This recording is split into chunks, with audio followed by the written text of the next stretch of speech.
Today we'll be taking a rest, in fact several rests, and putting them to the test. We have in fact acquired so many rests the review will be split into two parts. The first part will be portable tabletop bench rests, and the second half will be looking at folding rests incorporating seats and ones for use out in the field. As always, there are so many variants available it would be impossible to include them all, but hopefully we have a great selection for you aimed more at the budget end. The following programme contains no firearms. No scenes of hunting, no violence and no cruelty to animals.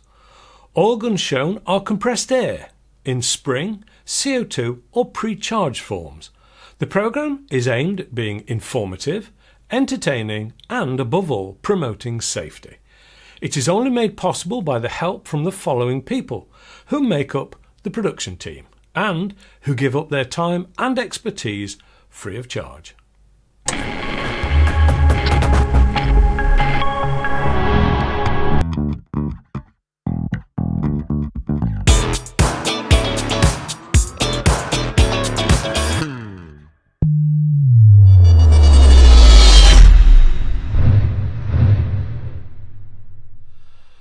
Hello and welcome to Andy's Airgun Review. This is the first of a two-part review where we'll be looking at the different types of bench rests. I realise there are lots of different ones out there, from purchase ones to self-made ones, but hopefully here is a selection of the main types. Firstly, there is the Debin rest, which has been lurking around in the background of lots of my videos. I bought this one a year or two ago. It has its strengths and it has its weaknesses too. It is multi-adjustable with two Y pieces to hold the butt and forestock of the gun. These are adjustable up and down to try and fit whatever type of gun you're using, from normal rifle to bulky bullpup. The Y pieces are plastic coated to help protect your gun, but are rather hard, certainly much harder than softer rubber. The rest itself has three adjustable alloy type machined feet to put the rest into a perfectly level position. There's no spirit level though to check that is a level position. Of course it helps if putting it down on an uneven surface, but that situation isn't likely to happen that often, I wouldn't have thought. The top half of the rest is on a central pivot point, allowing your movement. The issue I've found here is that it can be quite annoying when in use. Useful but annoying. You see, once you're lined up with your target, you ideally want that movement to stop and help become locked on target, so to speak. But it still flows and moves freely unless you tighten the side screw. Now, this action alone can result in slightly slipping off target, so I've adapted this one with a further adjuster which still allows movement but on a limited basis, making it more secure and solid when you're lined up with your target. The pitch or up and down movement is controlled perfectly by this easy to use and find larger machined adjuster, which is super smooth to use and keeps its position beautifully. So, pros and cons of the rest? Well, to start with, it's all metal and quite heavy, making it nice and steady when in use, but a little heavier when you're moving it around. The Y pieces allow you to use different types of guns, but they don't hold them in place well enough to use as, say, a bench type vice to work on the gun. Whilst I realise this isn't its intended use, it would have been useful to have the option of a second pair of the wire pieces long enough and flexible enough to grip the gun sufficiently to be able to work on it.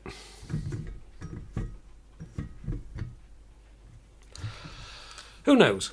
I may at some stage get the steel and welder out and sort that situation. But this review is not about self-made items, even though I have adapted this.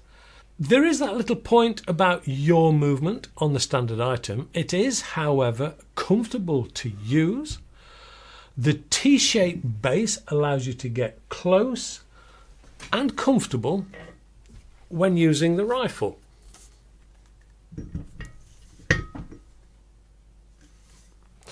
It doesn't, however, fit pistols particularly well, and as such I would only class it as rifle use. It's quite awkward. I would class it as rifle use only.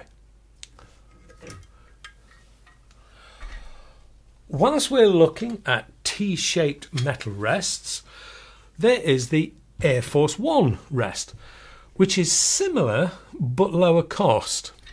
This was one of my first rests, and I still use it for certain guns and tasks. Again, metal construction, box section in fact, and right from the start the lower quality of construction and engineering is quite evident when comparing it to the more expensive Debin rest.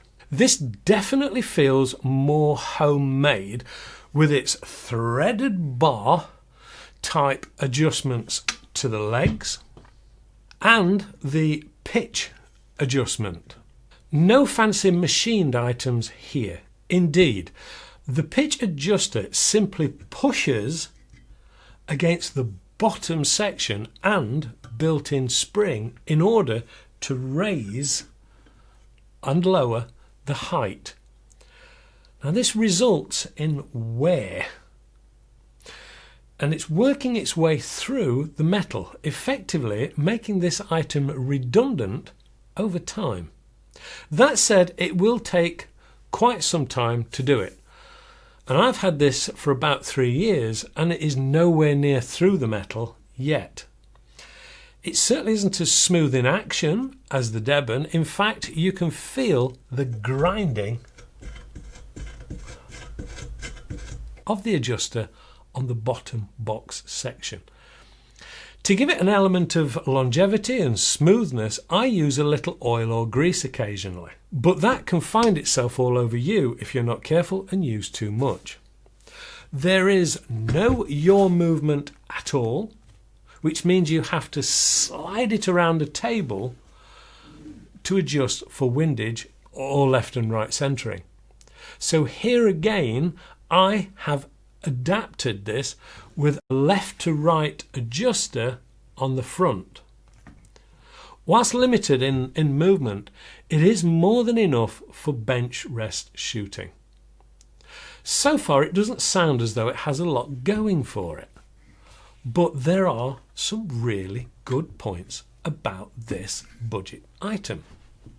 Firstly, the front and rear don't use the Y pieces. They use a U-shaped beanbag on the front, which rests the gun nicely and would probably suit Springer rifles better. There is a full-length butt grip at the back. This allows the rest to be used as you would a vise to work on the gun.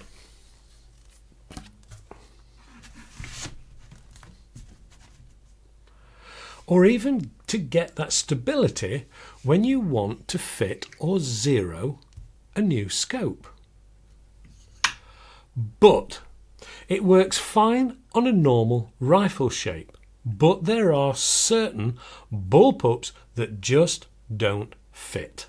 Again, not really any use for pistol shooting. This one is mine and I wouldn't part with it because it has its uses, as we've already seen. And though limited, I find it a valuable tool to have around and pretty solid on flat surfaces. Talking about gun vices, I purposely haven't included a gun vice in this review because it isn't designed as a gun rest for target shooting. And whilst I realise some people do use them, it's like shooting out of an adjustable toolbox and not a specific target rest as such. I have two offerings from the American company MTM. They are, however, made in Europe. First up is this front rifle rest. This is a simple triangulated rest with a single front upright. It is an all plastic construction and would probably look more at home in the Fisher Price section of Toys R Us. That said, it is sturdy and solid made, and of course light and durable. Catching this on anything is not likely to do it or anything else much damage, so a plus point there. Out of the box there is some construction to do and of course some instructions to be thrown away before you start. Putting it together is simplicity itself, but don't over tighten the screws. This is plastic after all. It has non-adjustable feet. They're rubberized, which makes them anti-slip on most surfaces. There is a sponged rest for your hand whilst the gun sits on top of the height adjustable rubberized U section. Adjustment is via the oversized plastic cog, which MTM describe as an adjustment dial. Once adjusted to the height of your choice, you will need to tighten into place with the fluted knob. MTM's words, not mine. Or there will be quite a lot of movement on the rest. Whilst this is classed as a front rifle rest, I think it would probably serve best as a pistol rest. More so. Of course, this has nowhere near the same level of adjustments as the previous metal items, but this is tough and lightweight enough to throw around and not worry about it. Naturally, it won't be able to double up as a workbench for your gun, and trying to use it as one may end up in tears as your pride and joy rolls off the side straight onto the floor. The second item from MTM again is very similar, but this one includes a rear rest and is actually more than just front rifle rest with a bit stuck on the back. It is much bigger overall, although the actual U section on the front is exactly the same. Again, whilst some initial construction is required, it doesn't require a PhD in engineering, and if you are finding it difficult to put this together, it's probably debatable if you should be allowed out with a gun to rest on it in the first place. Again, all plastic construction with that height adjustable front pillar with attached U-shaped rest to rest your weapon on. Adjustment is via that big plastic knob and again must be locked off with the side screw before shooting, as movement will be there if you don't. There is the stuck on rubberized sponge section to rest your hand on. This front section can be used in isolation, or you can simply attach the rear section for front and rear rests. The rear section is adjustable forwards and backwards, but not up and down. Again, lock it into place with the two black-topped hand-tightening screws to prevent any further movement. The unit is comfortable to use and even has a built-in carrying handle to move it from place to place. It is light and hard wearing again, yet sturdy when in situ. There are no adjusters to the rubberized feet, so a flat surface is pretty essential. The rest relies on the center upright for all the adjustments, so no side-to-side adjustment is available at all.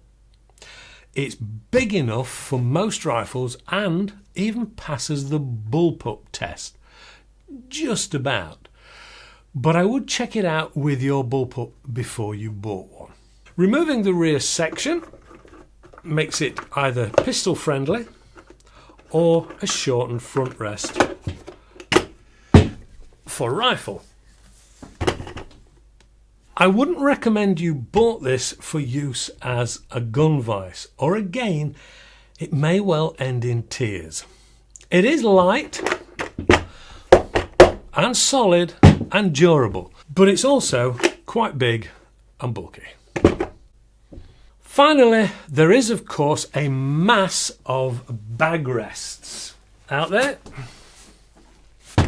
ranging in prices and construction and quality, but at the end of the day they are all simply a bag full of sand or the like, and naturally have no adjustments but serve a purpose to basically steady a gun. So I won't be looking into any of these at this stage. As always, there is a time and a place for most things, and rests are no exception. But today's reviews have been more about permanent or semi-permanent gun rests. Which is the best? Well, as always, that can only be answered by what your individual requirements are. But hopefully this has been informative enough to help you with your own decision-making process. Next time we'll be looking at rests for out in the field, together with some rather interesting full chair and table rests.